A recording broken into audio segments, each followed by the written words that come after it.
and then we can, so I won't forget. I forgot to record an instructor meeting a couple of weeks ago, and that was not pretty. I heard a lot about that. Yeah. So anyway, how's it going, you guys? Tell me anything you want to share about your running, about your practice. I guess, Well, sorry, go ahead, Hari. sorry. I got your email regarding the metronome versus my watch. So I think I do like my metronome in the sense that I can, in real time, just run to the rhythm of the metronome. I mean, there's some areas where there's people and they might look at me weird, but I think for the most part, I can definitely use it more. Yeah. Yes. You know, if you clip your metronome like right to your shirt, or some people even clip it to like their hat, you can turn it way down and then you won't be so noticeable. But it is pretty funny. I mean, especially if you go and do a group run, people are like, what are you doing? And because yeah, especially in group runs, most people run around somewhere between 160 and 170, and they change their cadence based on their speed, which is totally opposite what we teach. And so if you find yourself in a group run and you don't have your cadence really in your body, you will start matching other people's cadence. And so you get, that will really trip you up. So be careful when you run with other people to be mindful of that, because they will usually run really slow. Like if I'm teaching a workshop and I'm doing one video at a time, people are doing I'm doing a video of them for video analysis. It's really funny. People will watch the first person, and if that first person runs at 160, so will the next 10. It's really interesting. So yeah. Well, Yeah, I'm glad. Yeah, go ahead. Oh, I was just gonna say, I think for me it's kind of the opposite when I start races because usually everyone starts off really fast, and so like I get into like my fight or flight mode and try and keep up with them, and then realize that I'm probably going faster than I'm physically capable to sustain at a given distance. So yeah, it Yeah. for me it's kind of like the get back into myself and kind of tune. Yeah. In. Yeah, I'm really glad that we had that conversation on email, Hari, because a lot of people say, well, yeah, I don't need a metronome. I've got my watch, right? And I can look at my cadence after my run. But the point is to get that feedback while you're running. And so I hope it helps you. Because I think that will really help you running a lot if you get your cadence where it should be. How tall are you, Hari? I am 5'6". Okay. I would recommend you start. I'm almost 5'6", and I've found that I'm very comfortable at 178. Um, so you could start at one. Whoops, hang on. Did I just okay. You could start at wherever you want, and then drop it down, certainly. Hi, Anna. How are you? Um, I'm good. We're just sharing about what we're doing this week and how it's been for you. And anybody else wanted to share? I think William, you wanted to say something. I just have a question about the metronome. I know they're for sale, Yes. but can we use a metronome app? Is it the same or is the physical item better? Oh no, you can use an app. Absolutely, Jan. The only there's a ton of free apps in the App Store. You just got to make sure that they're accurate. So time it against a watch. I had a woman come to me once and I was like, man, you're running at like 170. And she goes, well, I've got this metronome and it says I'm running at 180, and we timed it and it was totally inaccurate. Oh, So make sure whatever it is you download, it's accurate. okay. Otherwise, yeah, you could put it on your phone and, you know, if you don't mind carrying your phone or whatever. Yeah, I really Um, don't like carrying my phone, but I think I can play that app from my watch, from my Apple could- Watch. There you go. Yeah. Yep. Well, that would be cool. Yeah. That We'll would be see. pretty neat. Otherwise, this physical metronome, it's like how big? Little? It's little. I'll show you how big it is. I really like it because Good question. it's got a clip. So Yes, this is what it looks like, right? fantastic. Okay, You can see how big it is, and it's got a clip. So okay. I can clip it onto my Mm. shirt like that. And I don't know if you can hear that. Oh no, you probably can't because I got my AirPods on. But you can turn the sound up and down, and you can change the beat. Sounds So simple to use, yeah, so that's a good thing. very Mhm. simple. Very simple. Hi, Biao, long time no see. Oh, Hello. Hello. Vincent told me you might be joining us again. Awesome. Yeah. That's great. Biao was in a class earlier and hadn't really completed his certification, so he's back with us. I see. Welcome. Yay. Yeah, Yay. maybe the lesson for you guys is that you have 1 year to complete the whole process. Otherwise, you have to pay Start another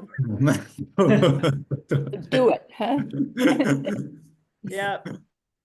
Yeah, we do that with instructors that decide not to recertify too. So if you don't certify every single year and a year goes by, you have to come back and take a full course again, which kind of, makes it a little pricey there. So it's best to keep your certification up.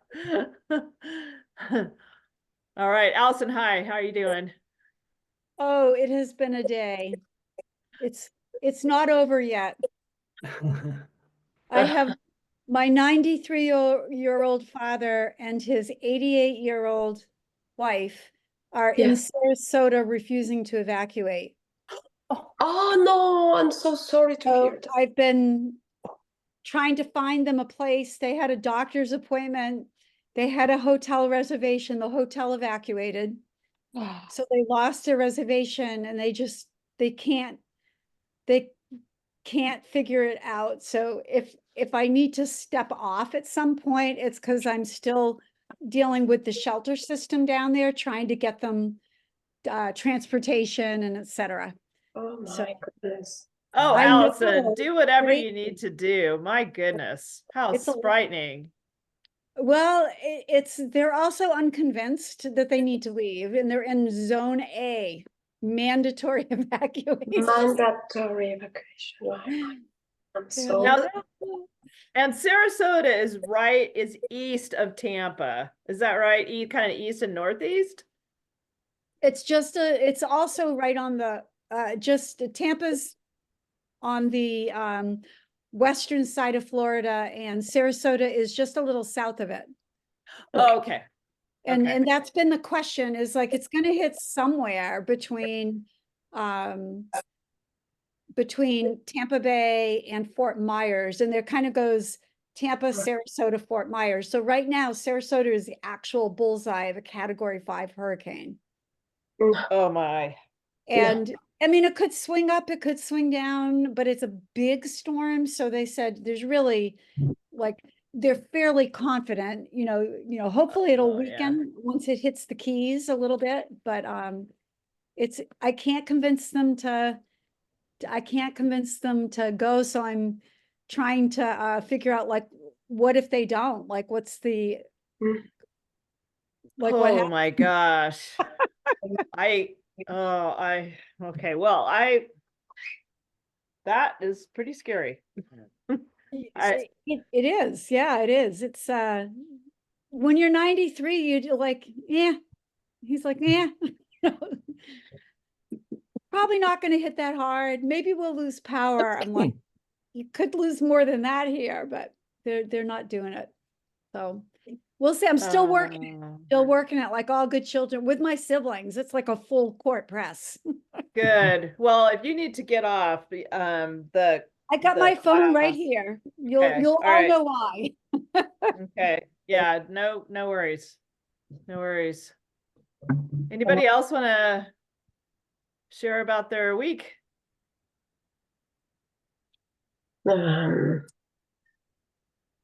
Sure, I had I wrote as if you read the feed, the community feed. So I run a marathon on Sunday. So Oh, it was fantastic. I was just hoping to complete the marathon without any problem, and wishing to finish it under 5 hours or 4:45.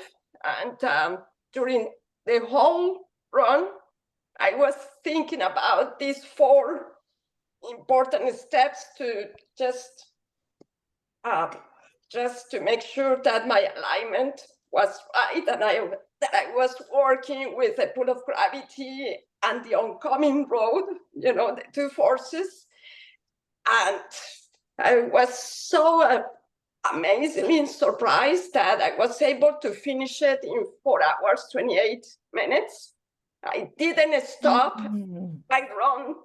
It was just one run. I didn't walk. I never stopped. I just gave my pace, and it was fantastic. So I saw some pictures, the race had photographers everywhere. So half of the pictures look pretty good, but others I see what I need to work on. I said, oh, no way. That can be possible, but no pain. I'm just amazed. Oh, that's terrific, Anna. Good, congratulations. That's Thank awesome. you. That's testimony right there to that this stuff works. If you were fantastic. No, I need to improve many things, but yeah, it took me, like an arrow. Like an arrow. Awesome. Was Like it an arrow. your first marathon? Third marathon, but the 2 others were the first one in 2012 and the second one a year later. And it was very painful, and I worked very hard. The first one I finished like 5 hours, 15 minutes, and the second one was like the same time. So I wasn't expecting just to finish under 5 hours, but I never expect to do it so well. I feel very, very good. Well done. And a Thank 10-year you. break, it was good to do it. So well done. And I was thinking of you guys all the way. It was a Twin Cities Marathon on Sunday here. And so anyway, that's one thing I was going to share. And the other was, Cheryl, you really helped me with the technology. I understand how to get into it, and I got on this Zoom through the Mighty Network. So thank you. Yeah, that's a marathon for me. Good. I'm so glad. Hey, I want to just segue into something before I let our fearless leader take over here. I want to say Anna is talking about something that is really important, and that's being self-critical or mindful. That's one of the skills that you're learning in Chi Running, is to be mindful. In other words, to be aware of what your body is doing. Or another way of putting it is body sensing. What are you doing? What are you sensing while you're running? So in the next month, as you're running, I want you to focus, you're going to be focusing on one thing or 2 things. So remember, in this class, you're focusing on your own technique and making sure that you're representative of being a chi runner. And also you're learning how to teach. So when you're running, focus on what it was that we were talking about last week. So Anna did a great example of that. She focused on posture and alignment. She thought about posture and alignment, and look at what it did. Took 45 minutes off of her time. That's pretty impressive. So focusing on what it is we're talking about that week is really critical. And the second thing I want to say is when you submit your video, you guys, I want you to tell me what you were focusing on when you did the video. Okay, because Vince and I are giving you feedback and we're saying, okay, look at this, look at this, look at this. And then you're going to send me another video and I'm going, okay, we gave him a lot of feedback. He's been studying or she's been studying this. What is she focusing on? He focusing on in this video? You know, because you can only think about one or two things at a time, right? You can only think lengthen from the crown of your head, engage your core, make your feet go straight. You can only think about one or two of those things at a time when you're running. So tell me what it is you're focusing on. When you did that video and you're going, okay, I'm going to send this video to Vince and Cheryl. What were you focusing on when you sent it? Okay, that's your homework. Okay, Vince, welcome. You made it. I did. Pushed a few cars off the road. It's, you know, Rubbin's racing. These things happen. As long as the red lights were all behind me at a distance, so I was okay. They're always behind you. This guy drives like a race car driver, I swear. Cool. So this week, who's going to start us off? First of all, did everybody get a chance to share? I think so. We chatted with Biao a little bit. He gave us some wisdom. I was on for that. I heard that. Everybody else still got a chance to speak. Well, Yeah. I had a race as well, but it wasn't quite as substantial as Anna's. However, I did get a PB. It was it was a 5-mile race, and I got a 5K PB. So I did something wrong, but I'm happy with the result. And yeah, it was a good Sunday. 5 miles, but you got a 5K? Yeah, yeah. So the 5K. first 5K was really fast and then it went downhill from there. Well, I haven't worked out which bit of the 5K that are of the race I got the 5K in. I'm thinking it's probably the latter half actually. But I have a big race coming up on the 19th. And so this was just going to be a bit of a jog. And then I got caught up with a group of middle-aged men, and I would not give up. That's a lot of fun. How'd your leg do? How was your foot? Yeah, the foot was fine. I haven't had a lot of pain. I've been going to the osteo past couple weeks, just because I need to keep it going for another week or so, before I rest. But it's an injury that's really been bothering me all year. Is your knee? It sprung up in Sorry, December of last year. I don't remember. Is your knee the issue? No, it's my posterior tibialis sort of injury. Yeah, it's not very exciting. It's just overuse and using it too much. Using it actually is the problem.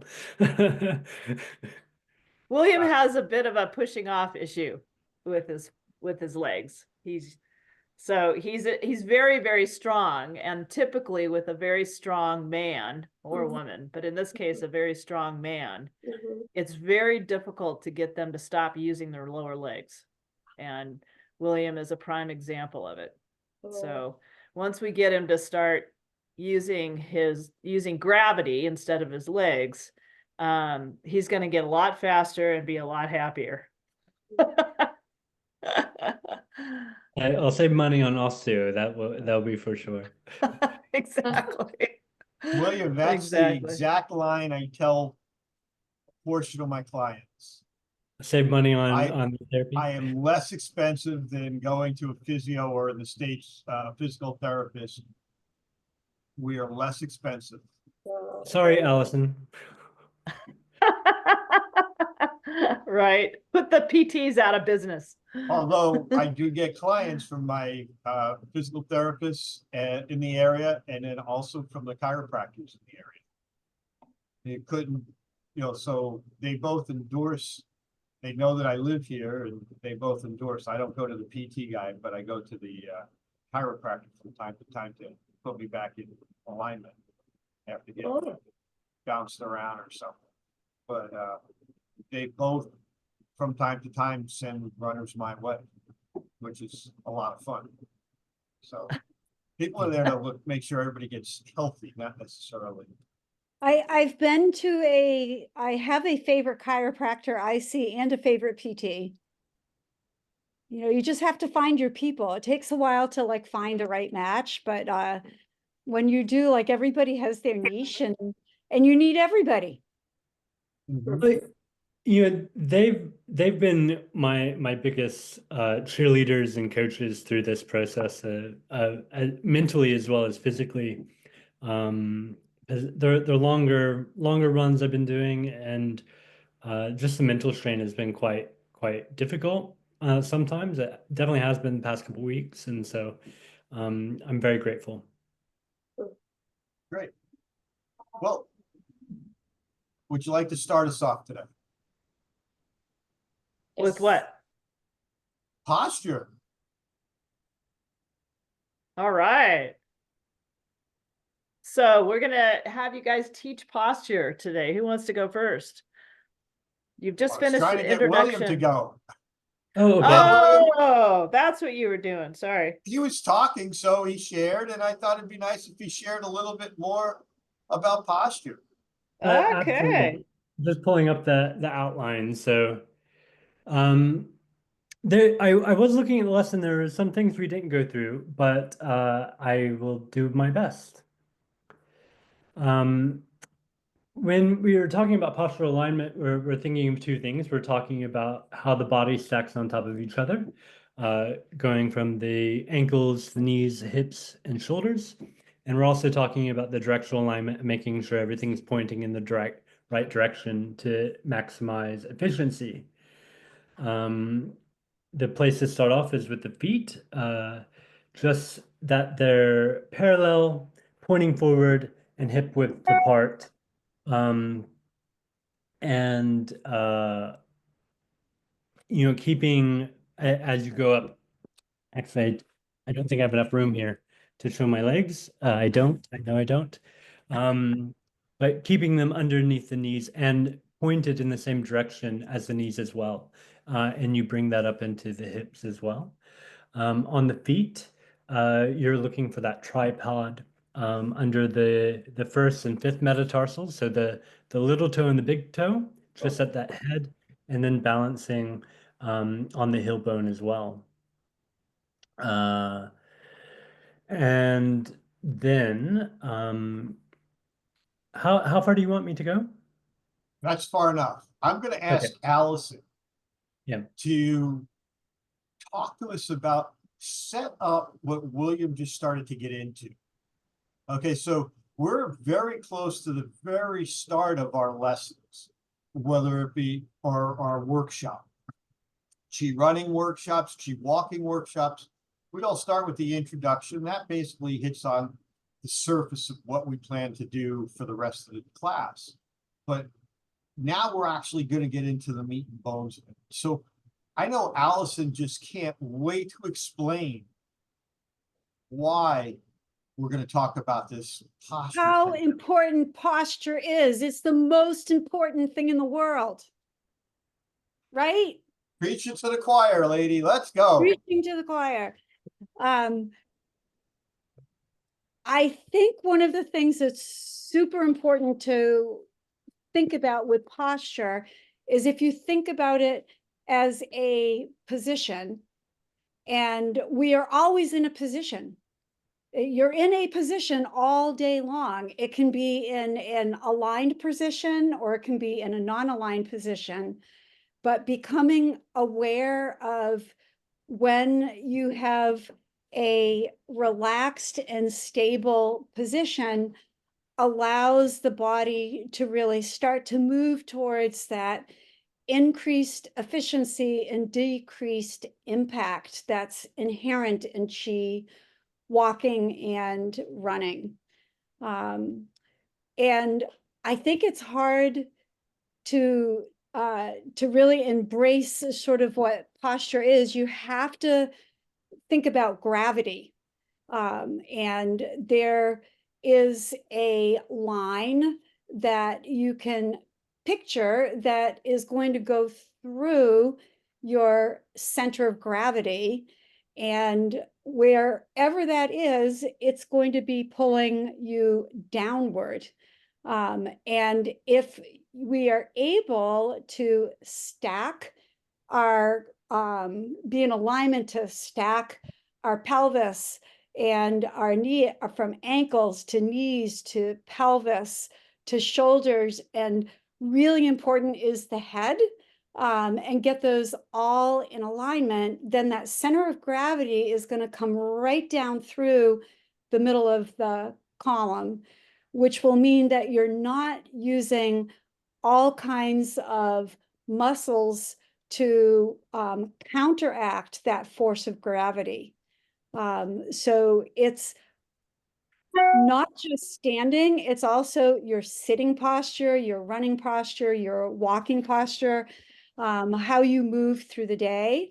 And I was thinking about that relationship to needle and cotton and thinking that it works so well with thinking about posture, that if you're able to be in alignment and you then can create that kind of needle through your core, which you could imagine kind of also as a center of gravity, like that line alignment, then that cotton is all the muscles that aren't then constantly trying to counteract that force of your hips are too forward. And so everything is going to compensate to try and keep you upright, because that's what humans are sort of meant to do.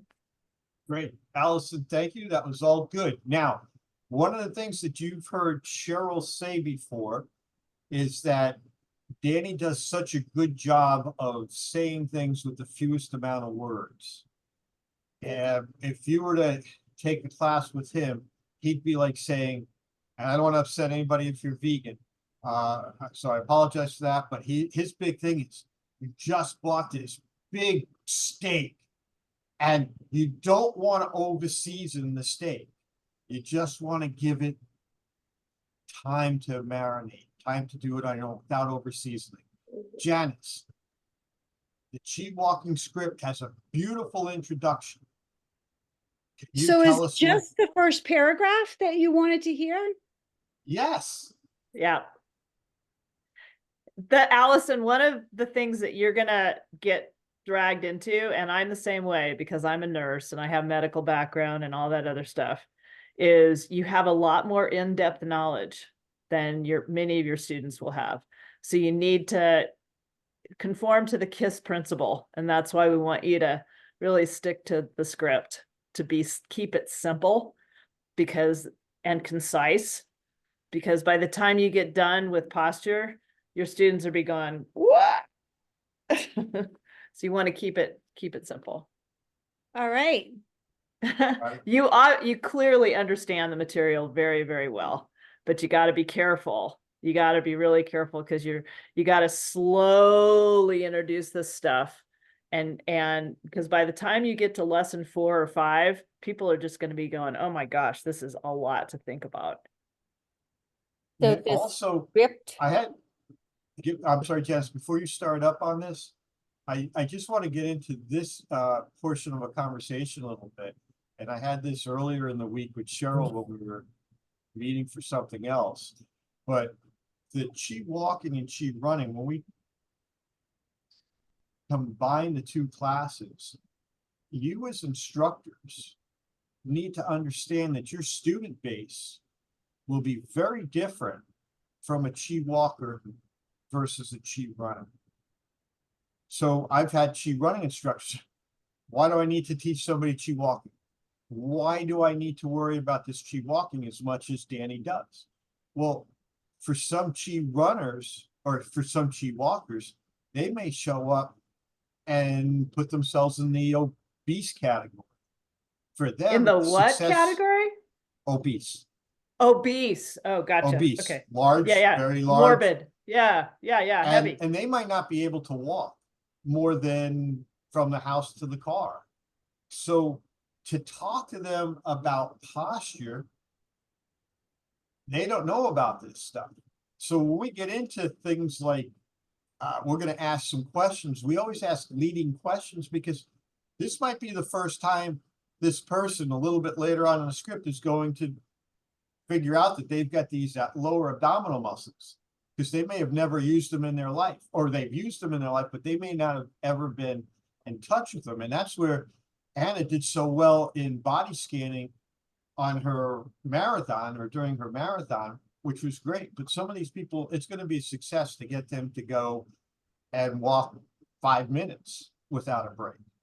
Meanwhile, you've got this other person, and I'll use one of my clients. I got a client, or I had a client. He's, moved on. His name was Speedy Pete, self-named Speedy Pete. He was one of my triathletes. Hey, you got to help me. I know you do that Chi thing. Got to help me. I got to get faster. Okay. Well, he's running 5 15-minute mile pace. But he's coming in, excuse me, in his age group, he's coming in like second or third place. Because if I can get down to 5s, I know I can take the podium and get those other people out. So one end of the spectrum is I'm working with somebody to trim off 5-10 seconds from a 5:15, get them down to a 5:10, 5:05 minute mile pace. On the other times, I've got a success story when I can get somebody to walk a block. So these are very different. And I really love this introduction in the Chi walking section because it really gets into it. And I'm going to stop talking. Janice, do you have it queued up? Are you ready to tell us this introduction? Oh, actually, I do not because I don't know how to cue it up. We'll talk about that another time, Let's Jen. let somebody else cue it up, but I did not realize that we're really supposed to like almost memorize it. So that's great to know that. These initial lessons, you definitely need to keep to the script.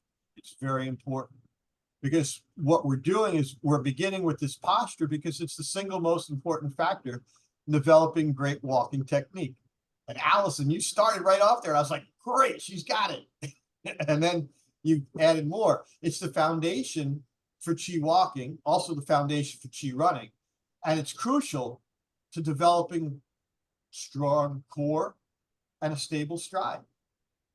All the exact words that Allison talked about, but boom, straight to the point. Yeah, the problem was I hadn't really looked at it like to see like how short it was. I thought like that can't be the whole thing.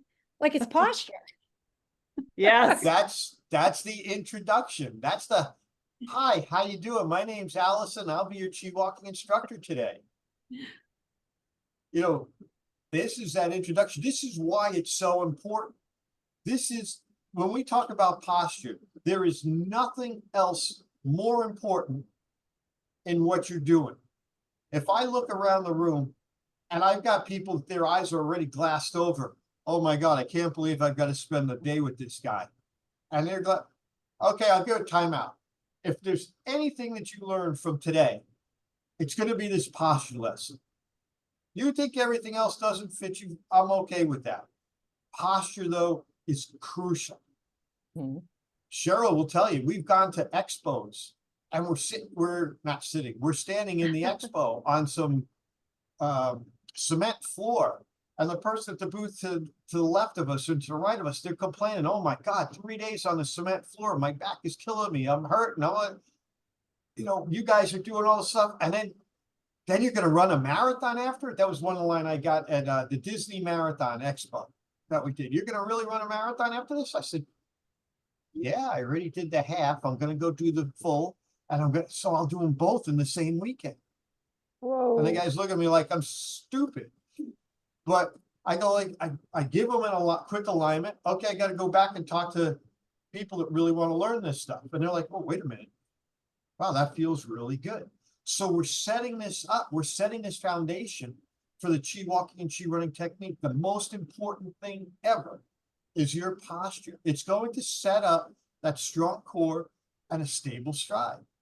When your posture's aligned properly, your body weight's supported by your bones, ligaments, and tendons, because they are all lined up in a single column.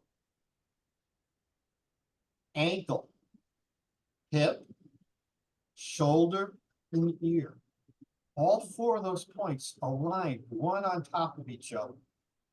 That single column.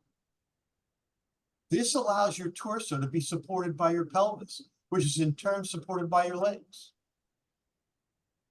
The work of alignment replaces the work of your muscles. Walking with your posture out of alignment can create tension, fatigue, discomfort, and even lead to injuries.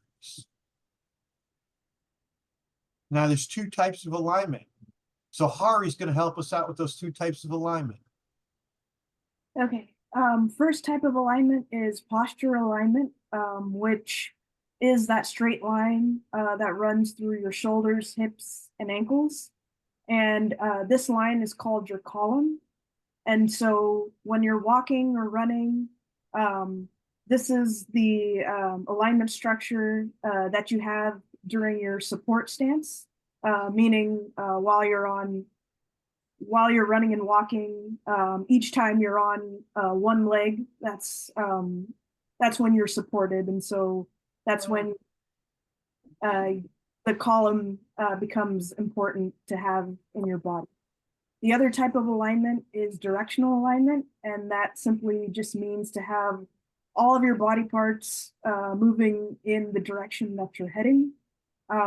When this is happening, this improves your efficiency and helps prevent injuries because you're not using unnecessary muscle that compensates for any one of your body parts that's moving not in the direction that you're heading.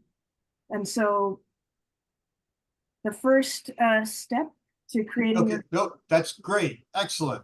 Biao, are you ready to join us? Yeah, Share some words of wisdom with our alignment? yeah.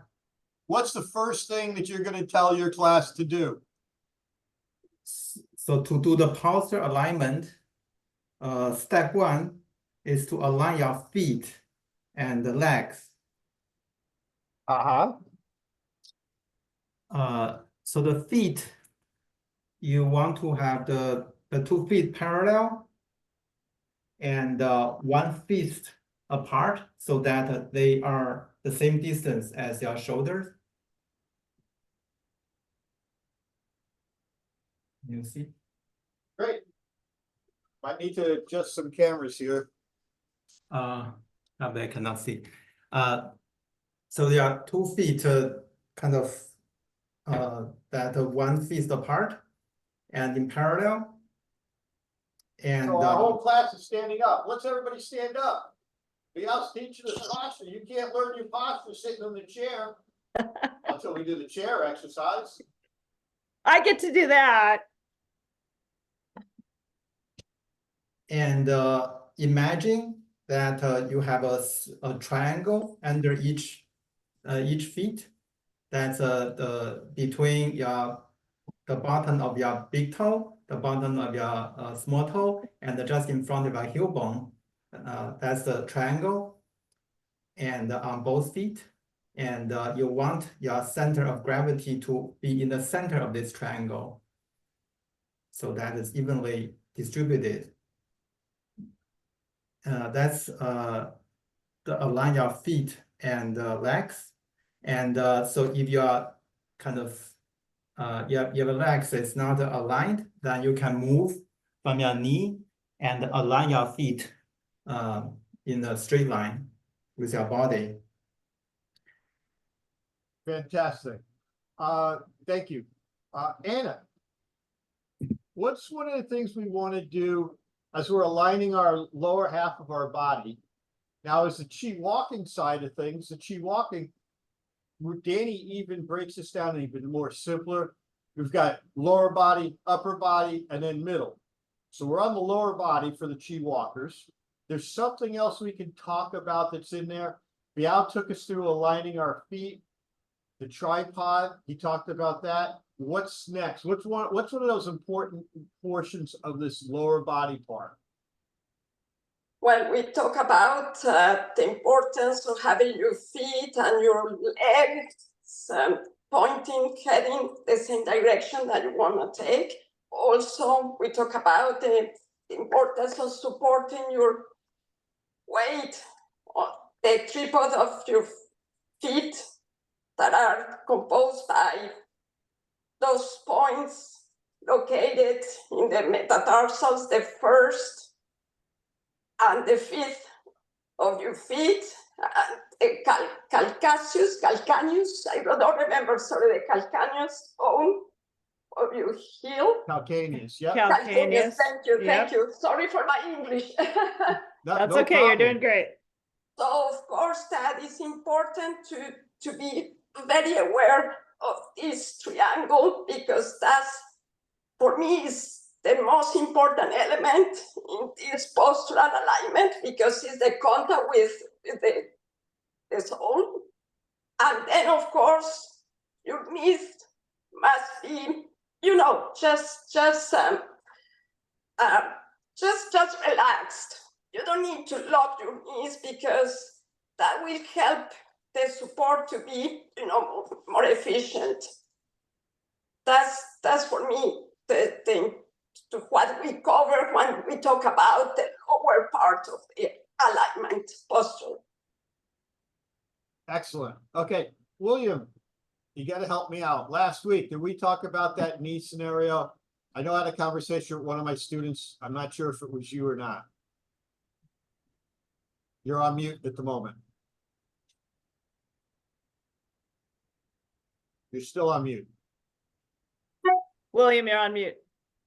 Thank There you go. Was that about the hair from being locked? Was that your Hair line? off the Yeah. lock. All right, William, take Yeah. us home now. What are we So- talking about when we soften the knees? Let's give a demonstration.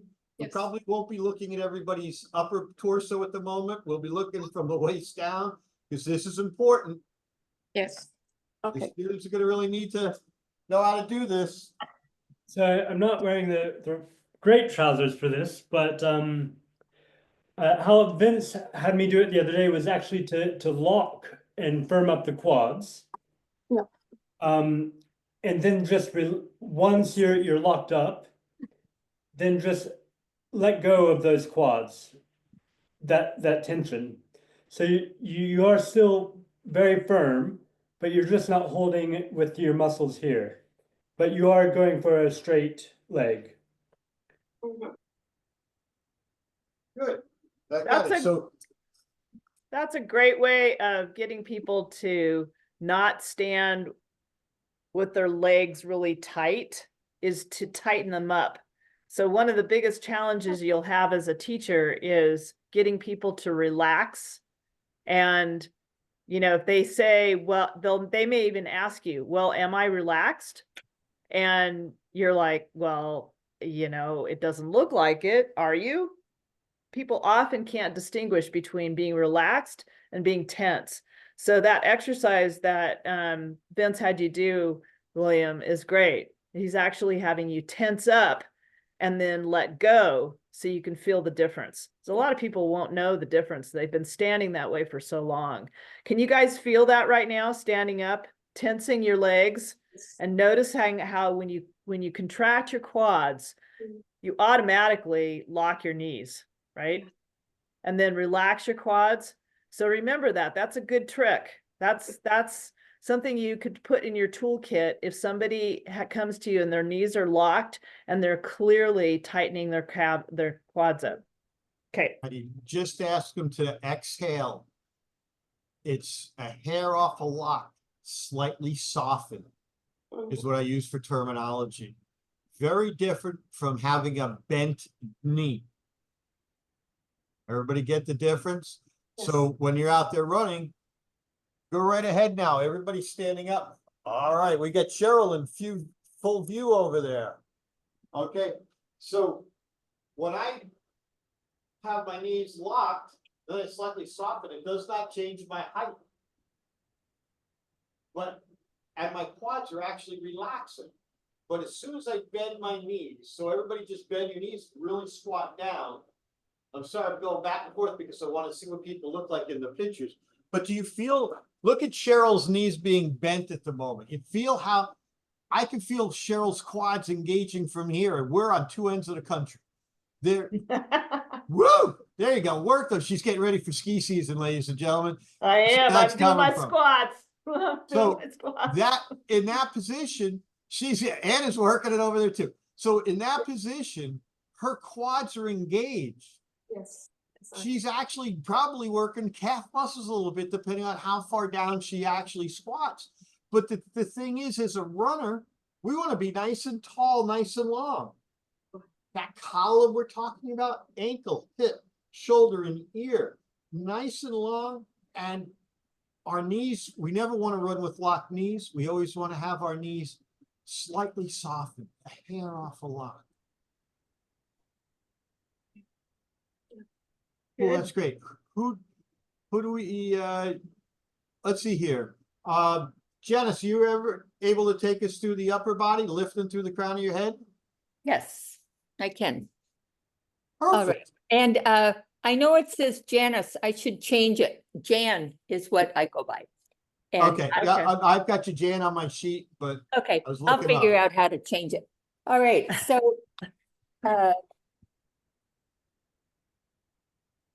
so we have our feet, the hip distance apart in the tripod, with the apex of the triangle at the heel. And then we are, the next step is to lift up through the head. So it's the back of the head, not the front. And the back of the head is, we'll call it the crown.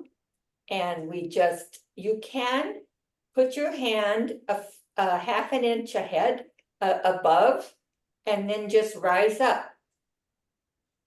And that's, it feels like you really are gaining height in doing this.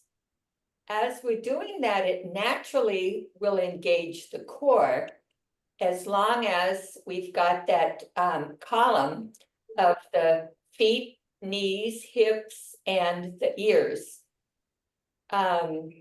So I think I've gone through step 1, feet, step 2, head, step 3, the core. Jan, I'm going to give you a little bit of feedback, okay? Sure. When you do the lengthen from the crown of your head, it's important that you show what you're lengthening. So what I do is, most people stand with their shoulders rounded and their chin up. Mhm. So I'm really exaggerating, but this is essentially what a lot of posture looks like, right? And notice how my neck is curved, right? My chin's up and my neck is curved. So when you do this demonstration, you want to point out that exaggeration. You don't want to say, this is what you guys are doing. You just want to say, I'd like you to all, because you're getting them set up for posture. So at this point, they've aligned their feet and legs, and they may be still doing a little bit of this. Maybe not real obvious, but you can exaggerate it and you can say, put your hand on the crown of your head and then give it about an inch, half an inch above the crown. And I want you to watch my neck and watch what happens when I lengthen my head into my crown, into my hand. I actually meet my hand. So I've lengthened, I've actually increased my height by half an inch just by going from here to here, right? So, and for some people, if you just tell them to lengthen, they're not really sure what you're doing. You're asking them to lengthen their spine. That's literally the lengthen that we're talking about, is lengthen from short, curved to long and straight. And then when that happens, notice what happens if you're relaxed. Your shoulders go from here to back and relaxed and open. And why is that important, Jan? Why is it important to open your chest? Well, mostly because we can breathe better that way. Perfect. Exactly. Exactly.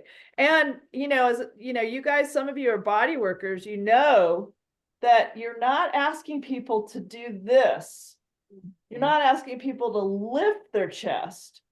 So you're not asking people to move that thorax from here to here. You're asking them just to open. I call it widen, like wide through the shoulders. Beautiful. Beautiful. And, making your shoulder blades flat on your back. Do you use that one too in yoga? That's a good one. Dropping your shoulder blades into your back pocket. Say again, Jan? I just was going to tell you, thank you for that reminding me that demonstrating that is a good way. It's very obvious how your neck comes straight from that. Yes. Yeah, Sure. and you can have people exaggerate it. You can say, hey, just, do the, you're in the driver's seat and you're driving a long ways and you're looking up the rear view mirror and you start going like this, right?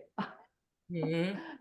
And your back starts to hurt and your neck starts to hurt. So you can practice lengthening from the crown of your head in your car so that you can see the rear view mirror, right? It's level instead of looking up at it, right? Okay. What I'll do for some of my clients is I'll remind them, I'll say, think about, okay, if you've got a ponytail, you just got a big bouquet of hot air balloons tied to your ponytail.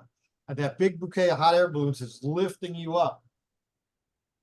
You're lifting that crown of your head straight on up. Nice and tall, nice long. Guys, you put your suit through the dry cleaners and you're still on it. You ever see the old fashioned dry cleaners where they got the conveyor belt that runs around the ceiling? You're lifted up as that conveyor belt on that conveyor belt in your suit, nice and tall, nice and long as you're going around. So whatever it takes to get people to think about that lifting. And as you're lifting, that works. There's two muscles here. It's a pair of muscles, abbreviated SCMs. And as they lift up and they attach to your collarbone, your clavicle. And that clavicle, when you lift up, it's to your rib cage. And that's where Jan came in and said how it increases your lung capacity.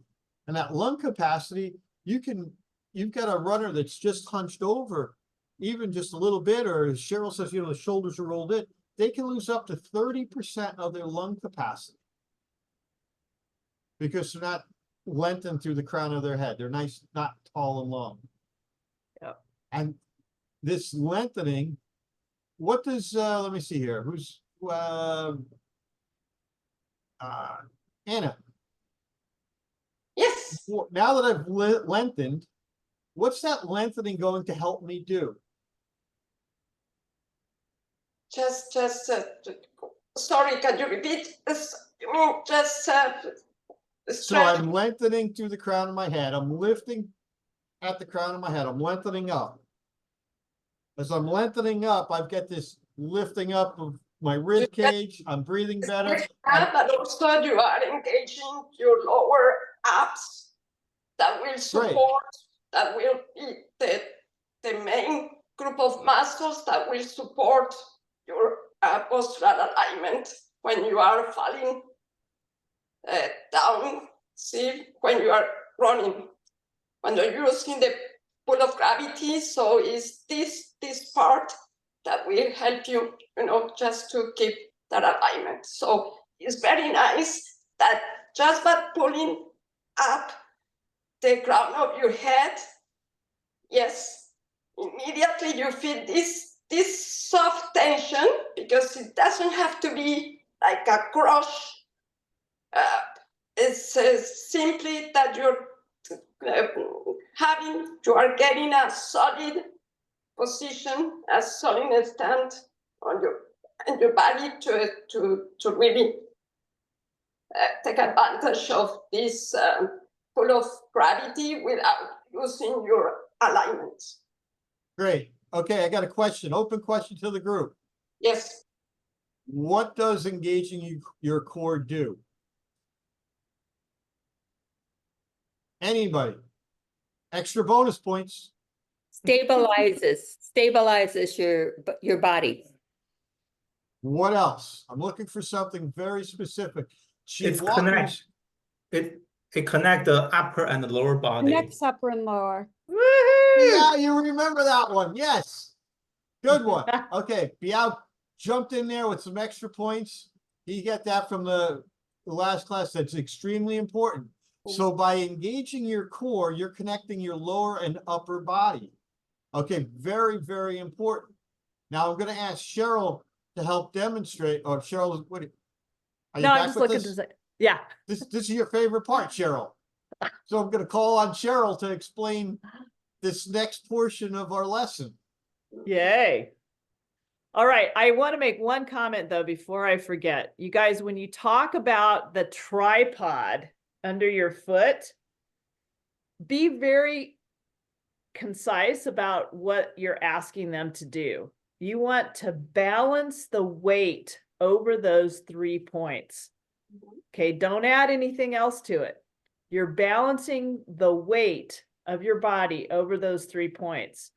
In explaining that, what you're going to find is that people will find that their feet, they're balancing their weight on the outside of their feet. They may be standing on the outside of their feet.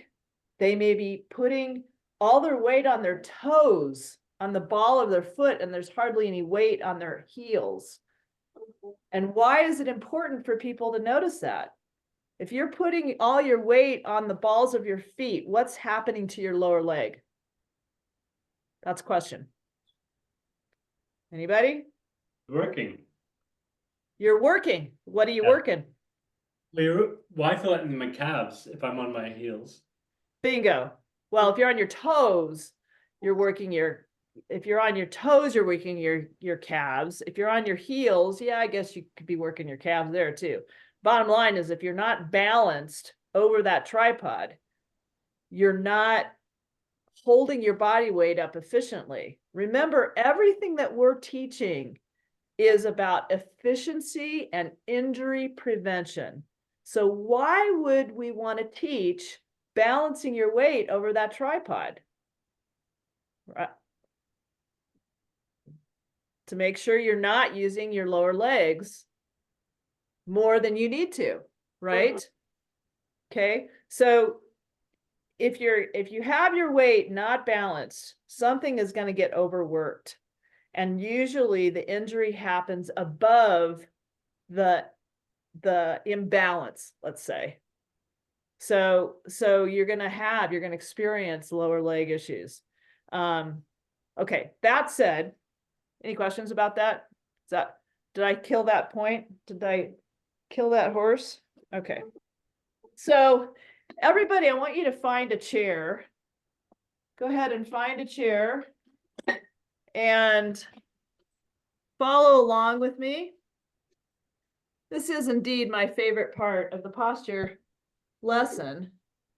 And honestly, you guys, I actually start the posture lesson with this particular exercise. And you'll notice that in the lesson, this comes at the end of creating your column. Actually, it's right in the engage your core part, I guess. So it's kind of at the end, and I actually like to put it at the beginning because a lot of people are sitting down at this point in your talk. You've given them the introduction and they're sitting there listening to you.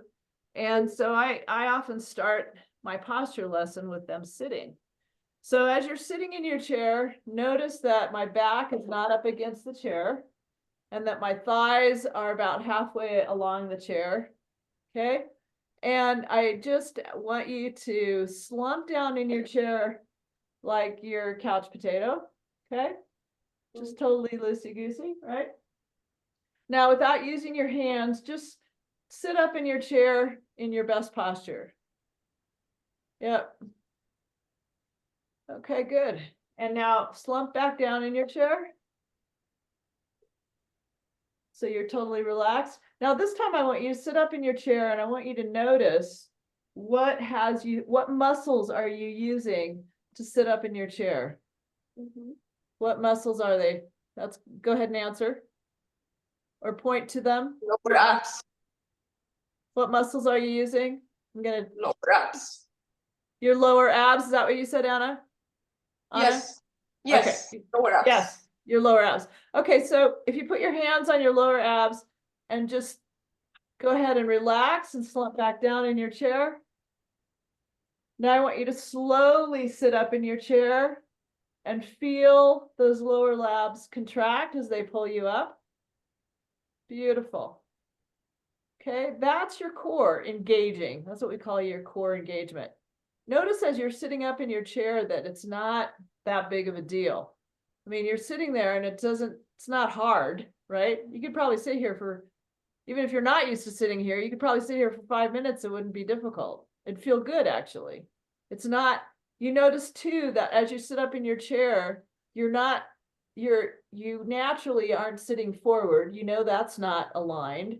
And you're naturally not sitting too far back because that is hard to do, right?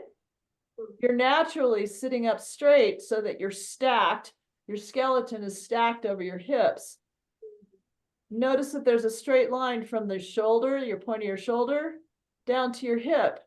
It's a nice straight line, right? If you were forward, it wouldn't be a straight line. If you were back, it wouldn't be a straight line. So you naturally are sitting up straight. Isn't it interesting that this is really efficient and very comfortable?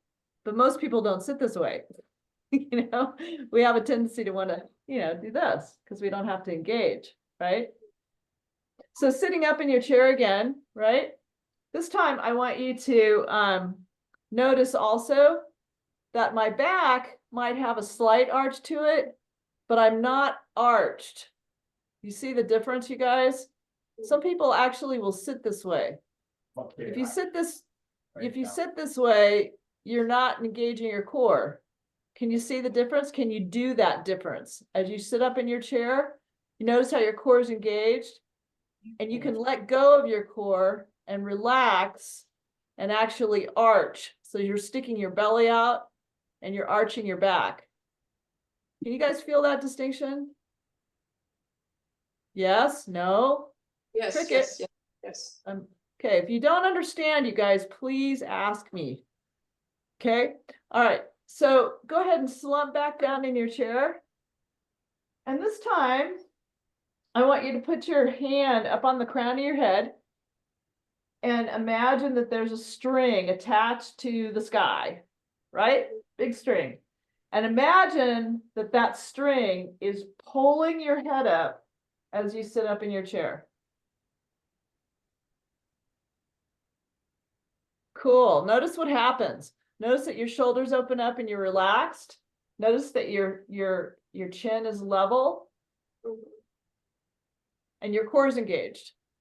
So when we give you coaching, lengthen from the crown of your head. Get what happens when you lengthen from the crown of your head, your core engages naturally. Okay. So if you ever, and this is for you and your students, if you ever don't know what that feels like, what does it feel like to engage your core?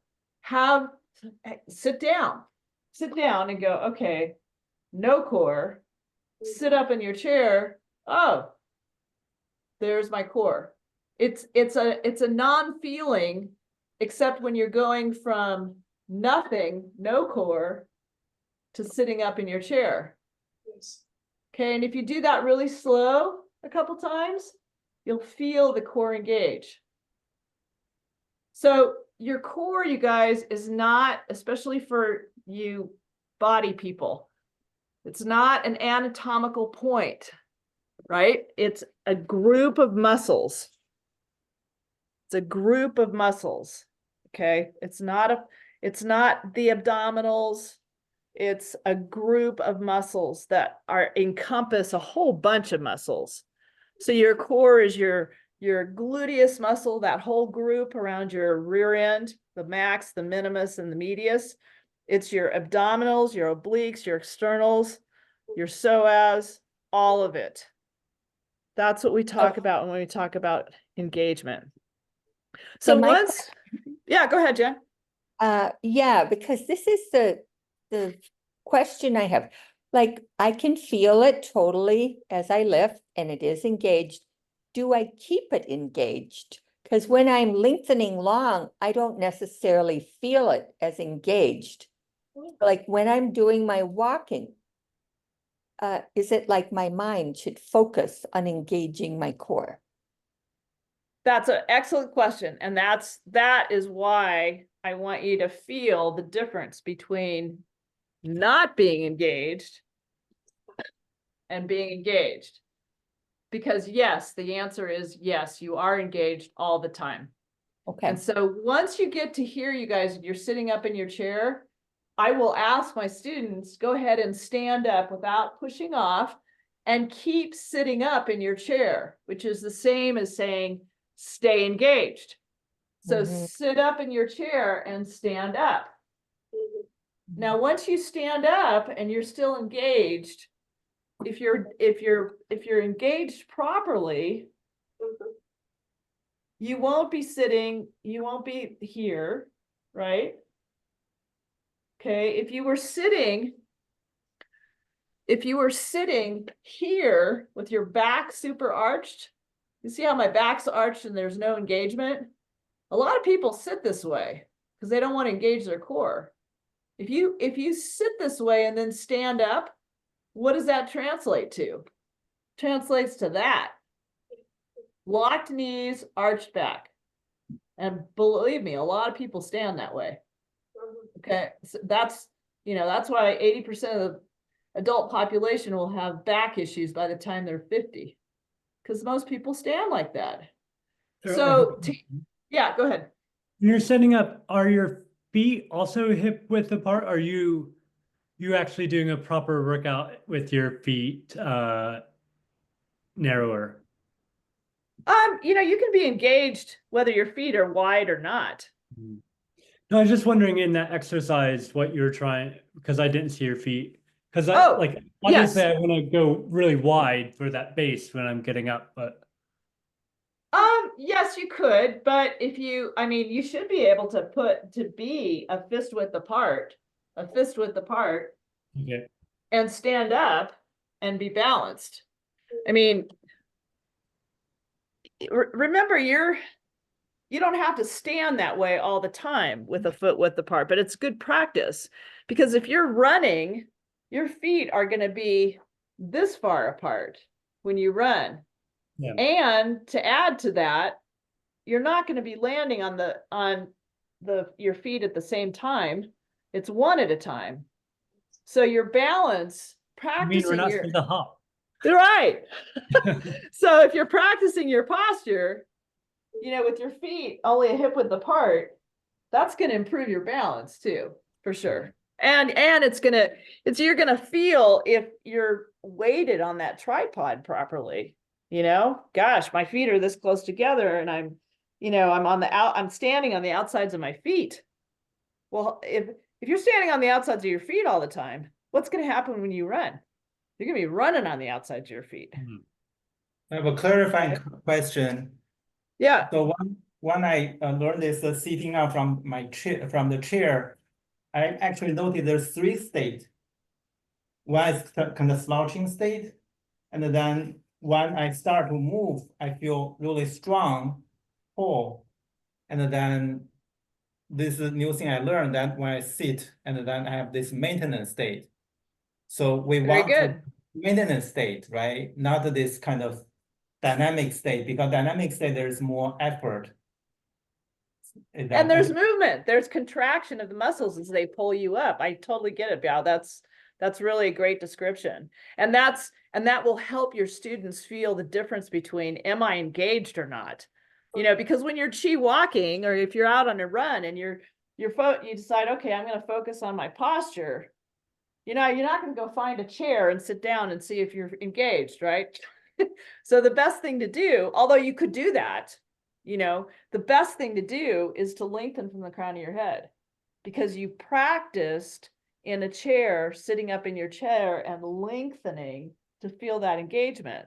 So does it mean like both states actually involved in during running as well? So that it's not like a steady state with just sit up and then Yes, it's static, or this is kind of more dynamic. Yeah. it could be, the stronger your core is, the less it's going to collapse. Mhm. So when you land on a weighted foot, you guys, when we look at your video, one of the things that we look at, and you're going to learn to look at this yourself, is we're looking at how do you land? What is the fully weighted position your body is in when you're in this position? So that's the stance phase, or the fully weighted phase of your run, right? When you're fully weighted on one leg. If your We call core it a is one-legged posture stance. right, and if your core is weak, it might look like this. Mhm.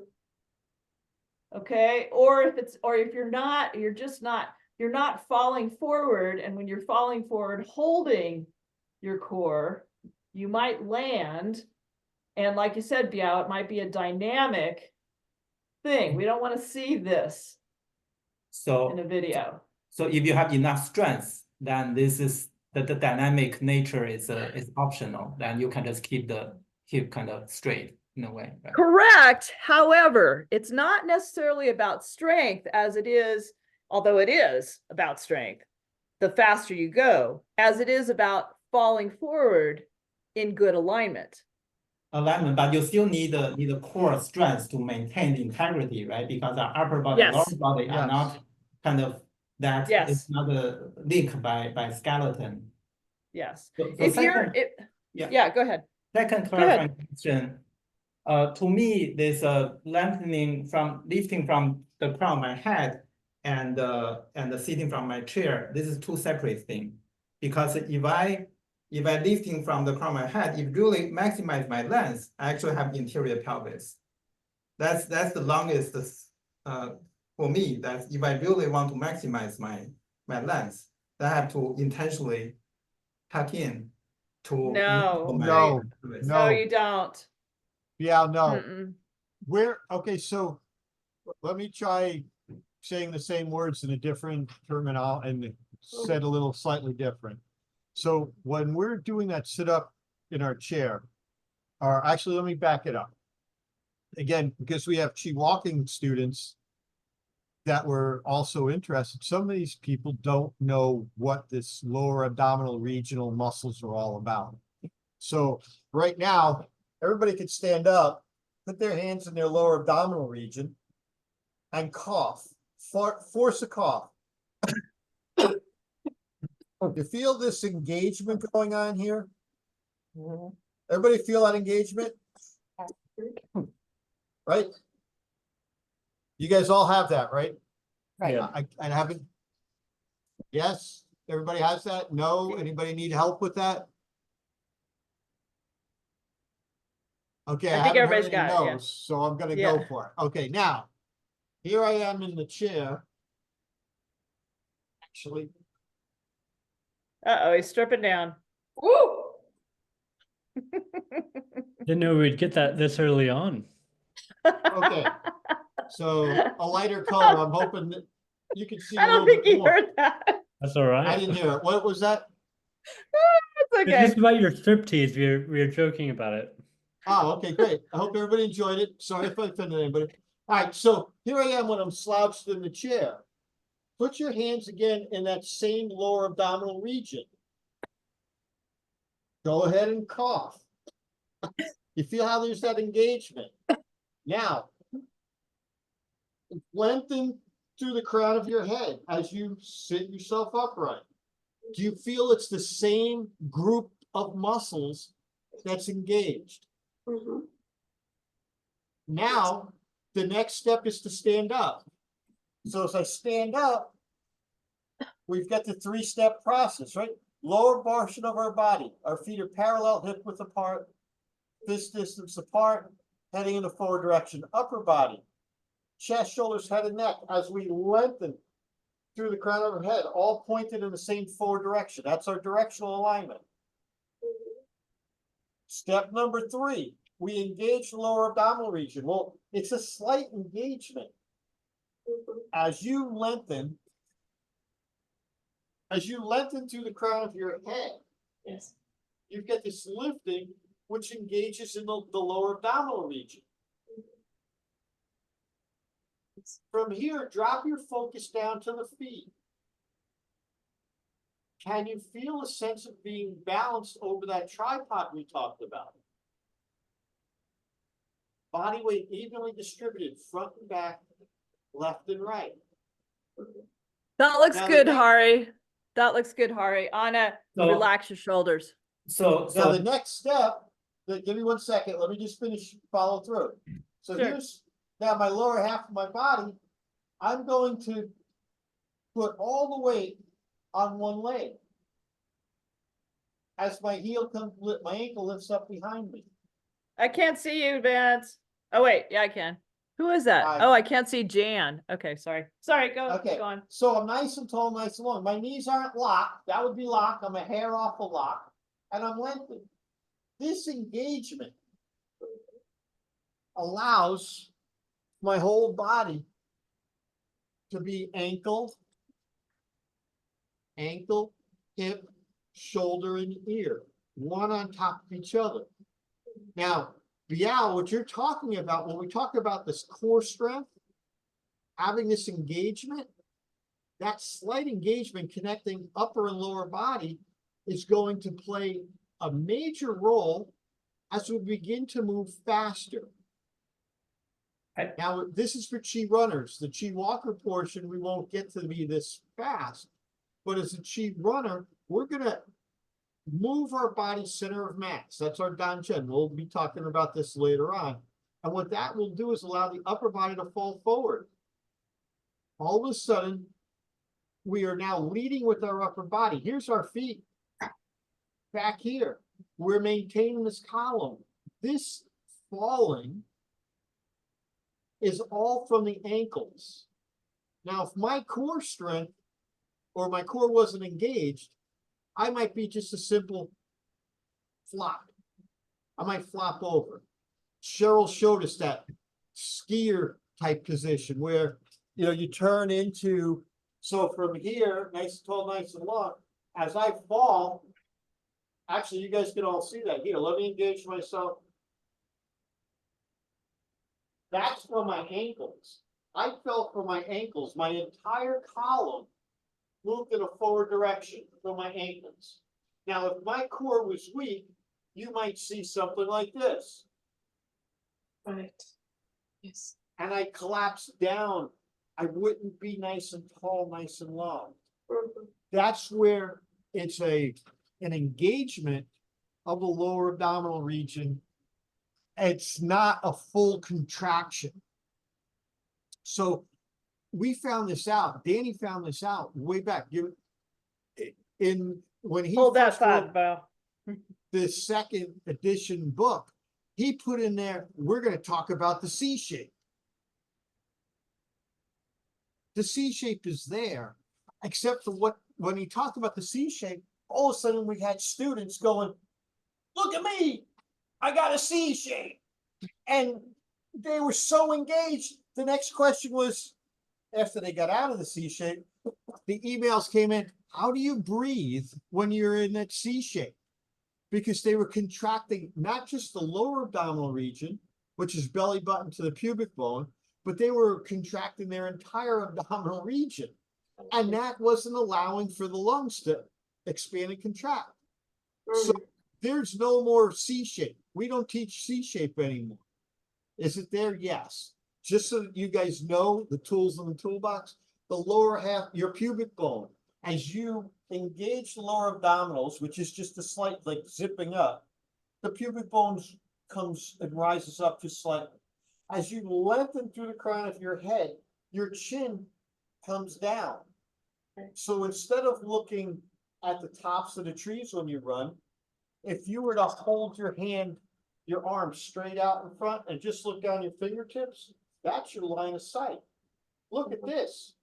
The top part of the C, my chin created that top part of the C.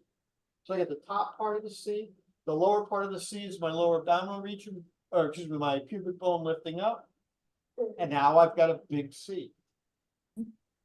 Biao, That you is- still, Biao, you still have a question. Yeah, What- so Yeah, what- go for my it. learning is that because I probably look at this order, this kind of distinct steps, but what's really happening is they happen in kind of simultaneously, right? When we're learning this, we learn this segment, but when we actually apply this, they happen at the same time, right? It's not sequentially. Well, So that's- it is, yeah, it that's is why- kind of, it is That's kind of why, that's why the sequential. order, right? That's why the order, right? For example, you go both ways, right? Engage the core and then lengthening from the crown of your head versus kind of lengthening from the head and then engage the core. Because if you follow the three step, the third step is engaging the core. Yes, I hear what you're saying, but what I want to caution you, Biao, is that there is no teaching that has people do this. Okay, there's nothing in aligning your hips. You're aligning those 4 steps of aligning your legs and feet, lengthening from the crown of your head, engaging your core. There's nothing that tells people to do this. Okay, it's not in there. So if you're doing that, you're creating some other issues, some other problems with your posture and alignment. So the whole point is if you're sitting in your chair and you're sitting up, you may have a slight curve in your back, and that's normal. Some people won't have a curve, they'll have a flat back. Some people will have a natural lumbar curve, okay? So when you sit, if you're engaged if your core is engaged while you're sitting up in your chair and you sit up and you're not arching your back, you're just sitting up in your chair. If you stand up, your pelvis is level. Yeah. So my question, if we follow the align the 1-2 step. So whether if you don't start from the chair, right? If you say align, Right. lifting from the crown of your head, Yes. and then you engage the core, any kind of Yeah. physical movement. No, time out, Biao. That's not it. When you're teaching a new student, when you have a student, you've got to work. The first part is align your feet and legs. Uh-huh. Okay, the second part is to get them to lift through the crown of their head. I will always add the simple part for directional alignment. Chest, I always give it chest, shoulders, head, and neck pointed in the same forward direction. Now I want to Chest, connect. shoulders, head, neck, same direction. So you're starting from the top. No, my first is the feet. Right, right. And then the next step. Then I've got my upper body. Then I connect upper and lower body with this engagement. And that engagement is a simple engagement that we gain from lengthening through the crown of my head. After I get done lengthening through the crown of my head, I mentally drop my focus through my body to my feet. Can I feel that sense of alignment? Did I create a column? Did I create a sense of being balanced? So the actual, what do they call them? An acronym is ALEC. ALEC. Align, lengthen, engage, and then it's they have in here, we have in the script column check. I call it create balance. Those are for my 4 steps. You can't go out of order. You can't turn around and give them, okay, engage the core. Without, you need to give them the bottom and the top Now we engage the core, which connects the bottom and the top. Yes. So when you're teaching, you need to keep this order. This is just like saying you don't talk to somebody about pelvic rotation. Hi, how you doing? I'm here to teach you chi running. Let's talk pelvic rotation. They can't get pelvic rotation until they get their posture down. Not to So if you mention a handful of other steps. So I think what Vince, what I'm telling you guys is, you can also, you can do the chair, sit up in your chair, but notice how I did lengthen from the crown of your head when I was in the chair. Because just like what Vince is saying, you have to do that. You have to show them how the upper body connects and engages the lower body. And that's what you do when you do the sit up in your chair, is you have them lengthen, you have them feel engagement, you have them stand up, and they're already lengthening and sitting up. So they're already connecting the top with the bottom. So just, I know, Biao, this is a hard one for you to get. I get it. But just please don't ever tell a student to do this. You're not moving the pelvis. If somebody is, let me explain it another way that might be helpful. Many people stand like this, right? If you just observe people in the grocery store line, or just standing in line, their hips are forward and their back is big, huge crunch in their back, right? So how would you correct that? How would you correct that if you saw that in a student? And it might be incredibly subtle. It might be like this much. Wow. See, my hips are forward right now. I don't know if you guys can see that, but my hips are forward, big time. Yes, we can So see. how would I correct that? Usually, especially if somebody has practiced chi running, they've read the book, they understand what you're saying, it might be incredibly subtle that they're only a little bit off. So how do you correct that? Anybody? How would you correct me, you guys? Okay, I'll tell you. So how you would correct me is I would ask if it's okay to touch the person, and then I would literally put my fingers on their hips and push them back a little bit. Huh. So I go from here to here. And notice what I'm doing. It looks like my pelvis is moving, but it's not. I'm literally just moving right here at the groin. There's a hinge right here, you guys. You could feel it yourself. If you put your fingers right in your groin, stand up, put your fingers in your groin, and just keep everything straight from your groin up to your neck, and just do this. Do you see? Can you see how what's moving is it's like a hinge, right? And that's what happens when you're aligning, is you're just hinging right here. So if hips are forward, which is really common, all you do is you touch them right here and give them a push back like a half a centimeter. I mean, it's that much sometimes, you guys. It's very minute. And that difference will have them go from here, hips forward,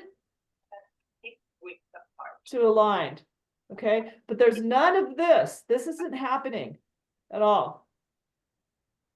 Okay, so Biao, what I would suggest is that you practice in front of a mirror sideways, like we're doing right now in front of the camera.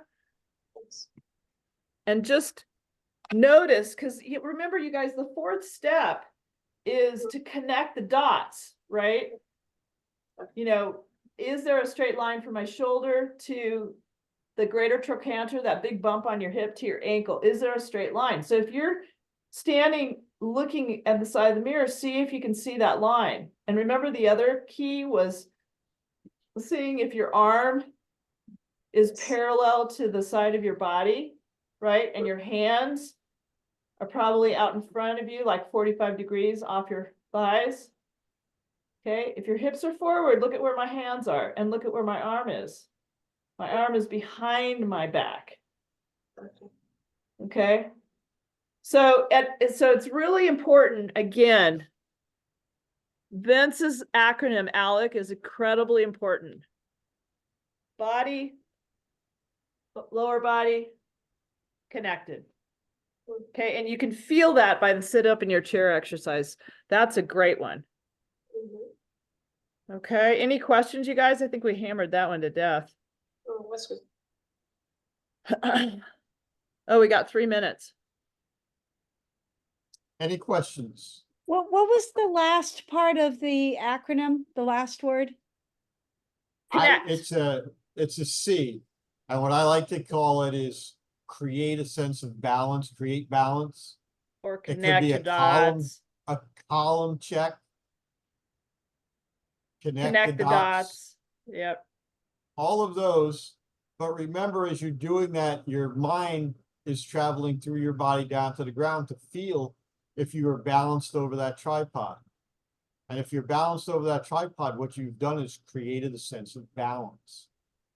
And the same sense of balance is going to be there whether you're with a walker doing a 16-minute mile pace walk, or whether you're with a runner doing a 5-minute mile pace. That's the same sense of balance. That same alignment will take place, whether you're a walker or a runner. Ankle, hip, shoulder, ear. Boom, stacked one on top of each other. In this position, your ligaments, tendons, and skeletal system are holding you up. In the next couple seconds, here we go. Stand up, everybody.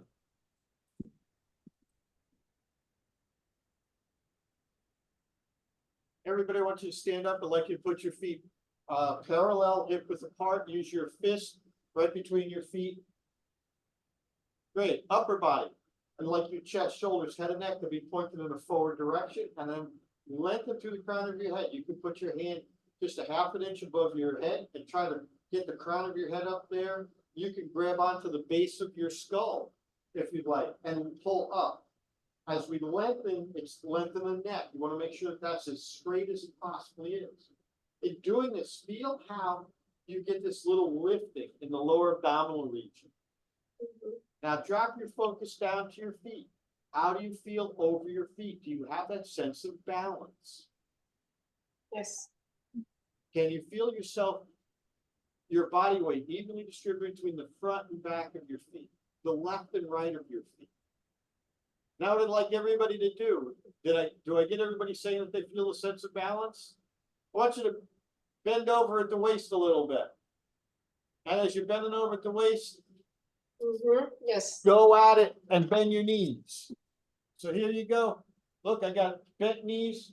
There you go. But I want you to lengthen through the crown of your neck with bent knees and a bent back. Anybody feel anything going on in your quads? Oh my God, yes. Oh my God, yeah. And then more from your weekend of fun. Okay, how about the lower back? You feel the lower back muscles working. Hang on a second. Let's stand up nice and tall again. I just want you to bend over a little bit at the waist. Feel how these back muscles are engaging? Bend over some more. Feel some more back muscles work? Bend over a little bit. Oh my goodness. I could actually feel if I keep bending over, my hamstrings are starting to engage. Yes. These are all muscles. Now stand up nice and tall and long. In that new posture of yours, do you feel any of these muscles working?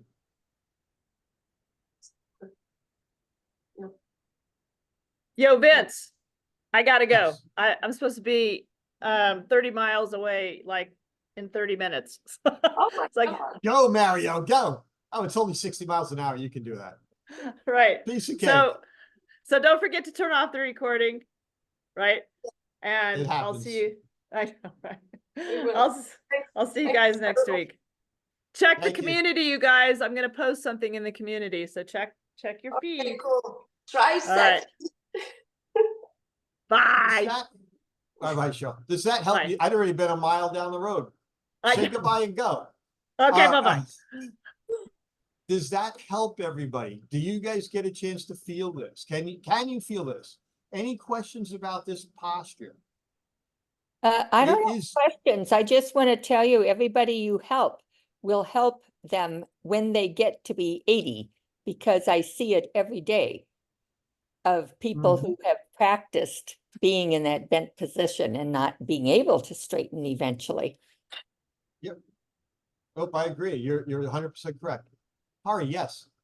So I guess just to clarify, when lengthening from the crown, you're not supposed to feel any tension in your neck, right?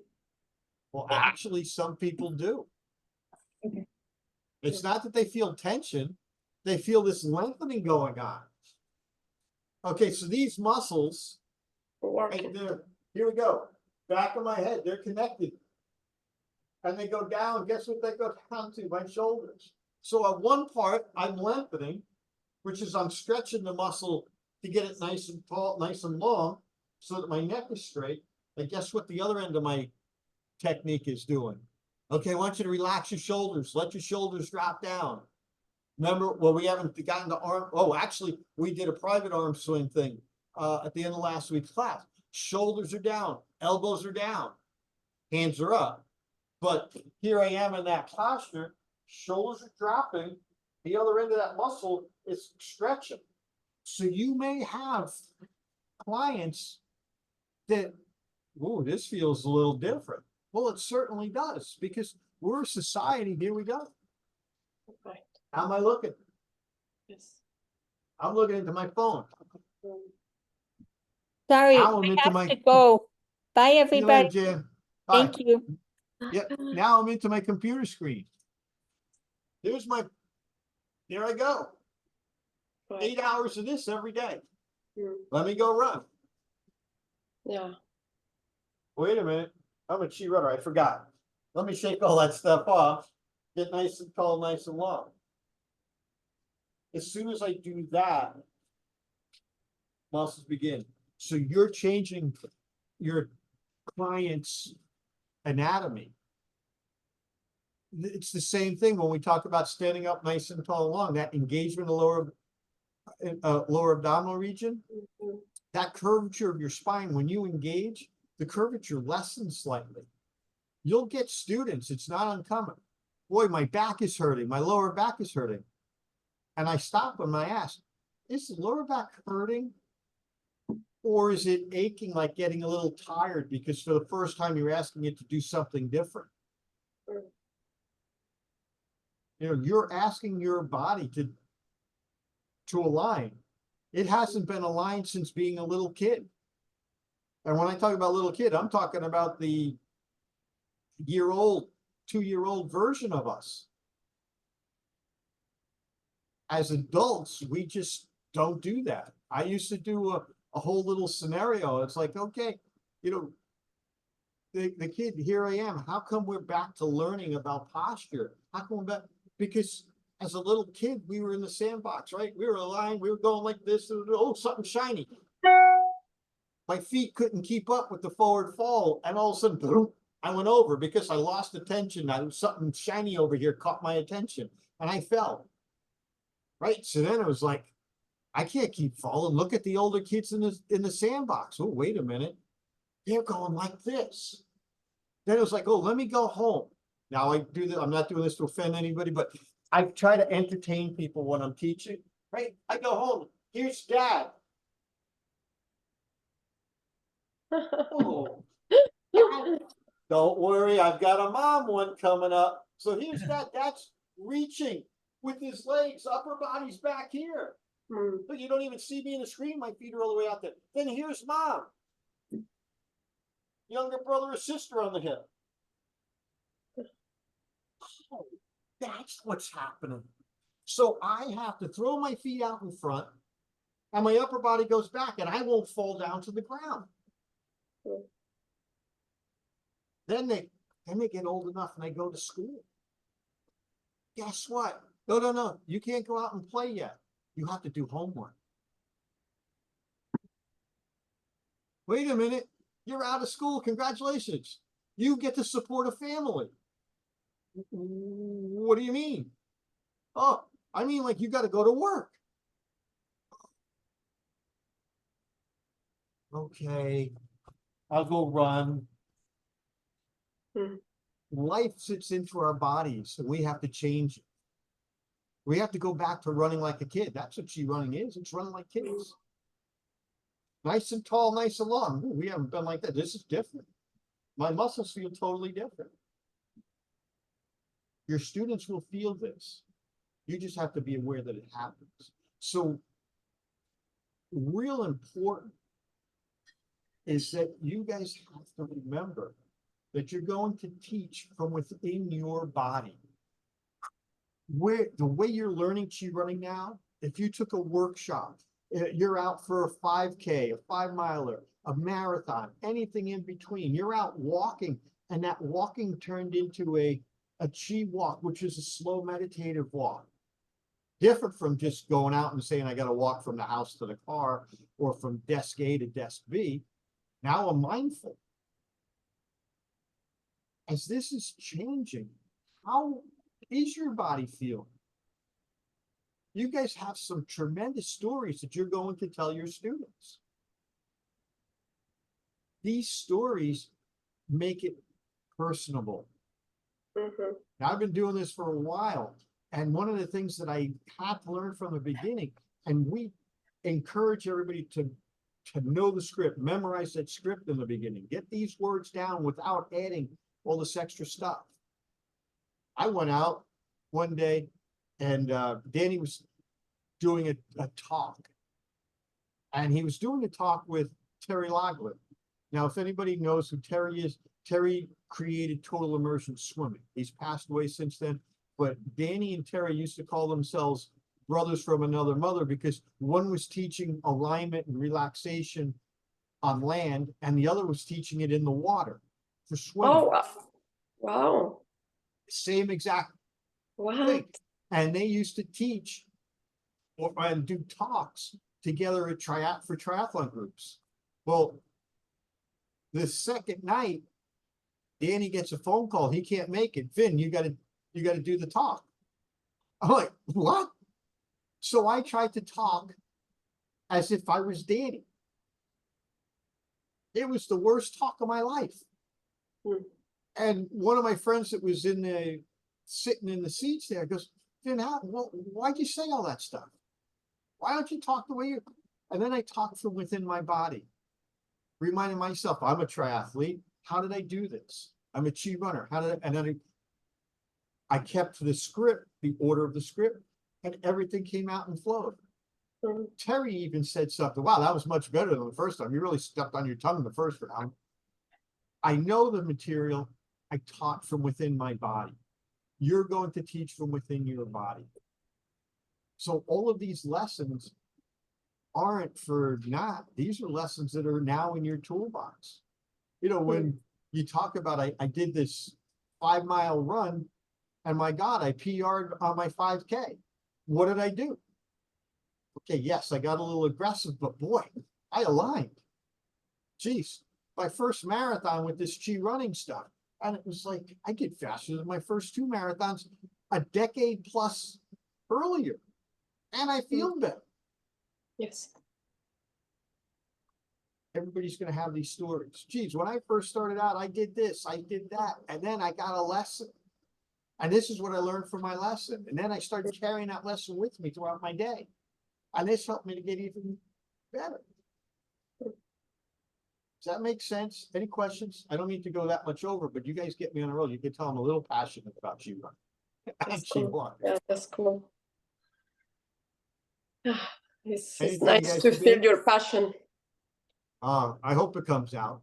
Yes. And when you're teaching, you want to make sure you don't just sit there and say, yes, this is so exciting for me to learn this. But no, it was fun. And raise your voice, lower your voice. You're teaching, you're the entertainer. Right. You're the conductor. You've got a multiple ring circus going on. Every student is different in your class. You got to make sure you connect to all of them. Somehow, some way, you got to connect to all your students.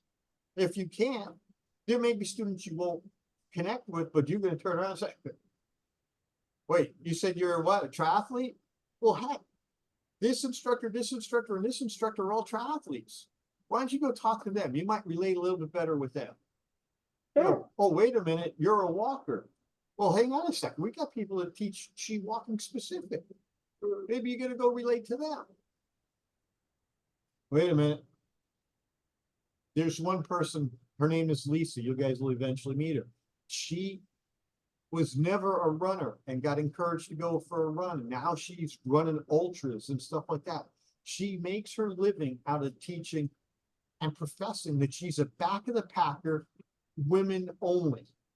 And she calls the women, people in her, she calls her community a tribe. So these are my women in the tribe.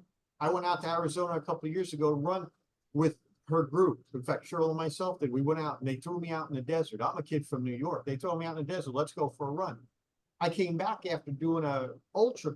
My feet felt like somebody pounded them with a meat tenderizer, because they didn't say, oh, you're running out in the desert with the rocks and everything. You want to have some special shoes. I came out there. I had a pair of shoes. They go like this, they go like this, and they're fantastic on blacktop and cement. I live in New Hampshire. I go out on the trails, but my trails are very different from running out in the desert. I come back home. I shared a room with Cheryl. She'll tell you this is hysterical. The next morning, I'm like, I got freaking cactus stuck to my leg. I get all this stuff going on. I'm like, get me out of this desert. Oh, it's gonna be nice, smooth. You'll be fine. And then afterwards, they go, how do you feel? I'm like, my feet are killing me. Everything else was good, but my feet were killing me because I didn't have, apparently there's a rock guard.